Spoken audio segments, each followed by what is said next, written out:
sérénité au quotidien. Retour à Dakar, la police renforce sa présence sur les axes à risque sur la route Maria-Magnas-EMG. Ce tronçon jugé accidentogène, des équipes sont déployées dès l'aube pour prévenir du danger et fluidifier la circulation. Seydina Lunfal a suivi une patrouille. Regardez.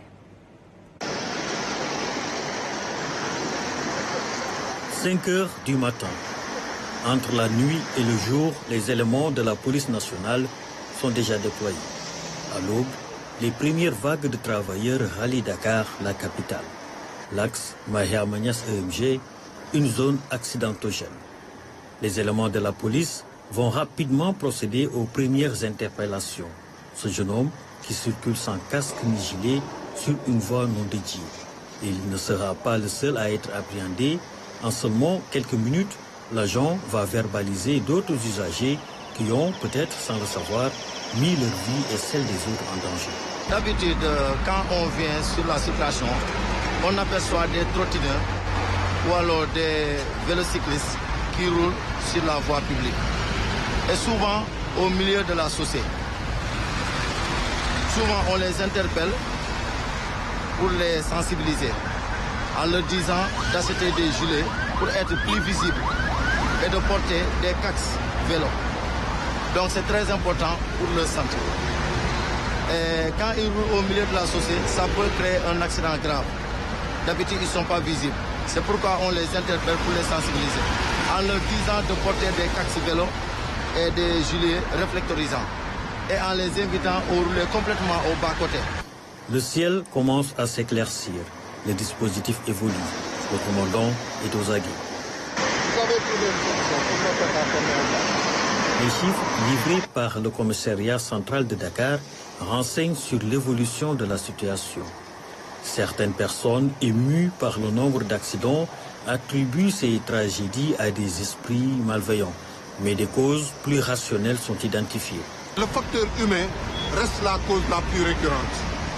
Le facteur humain, bien entendu, reste la cause la plus récurrente. C'est pourquoi vous entendez des fois qu'on vous dise que donc, pour les accidents, le facteur humain est à plus de 90%. Donc ensuite, il y a les autres facteurs, mais c'est le facteur humain qui domine. Et pour le facteur humain, par exemple, il y a les excès de vitesse, comme je viens de signaler, à des heures creuses ou à des heures vraiment tard de la nuit où la circulation est assez dégagée. Ensuite, il y a ce qu'on appelle les conduites dangereuses, les dépassements dangereux, l'utilisation de téléphone, non-port de ceinture pour les véhicules, non-port de casque pour les motos. Ensuite, les usagers, les piétons. Les piétons qui n'ont pas tous, mais il y a certains qui n'ont pas la culture de la sécurité routière. Balisage, fermeture temporaire de voies, un plan de circulation pour minimiser les risques d'accident et faciliter le trafic. Il y a des dispositifs dans cette lancée qui ont été mis en place. Il y a ce qu'on appelle un dispositif de contrôle et de régulation. C'est pour donc vraiment pour surveiller les accidents de la route et faciliter la mobilité et la fluidité de la circulation. Il y a également un autre dispositif qu'on appelle un dispositif mobile de surveillance.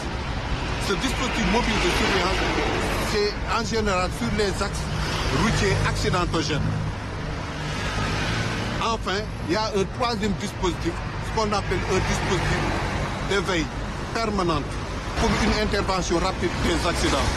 Malgré toutes les mesures qui ont été prises, on ne le dira jamais assez, prudence sur les routes. Les usagers de la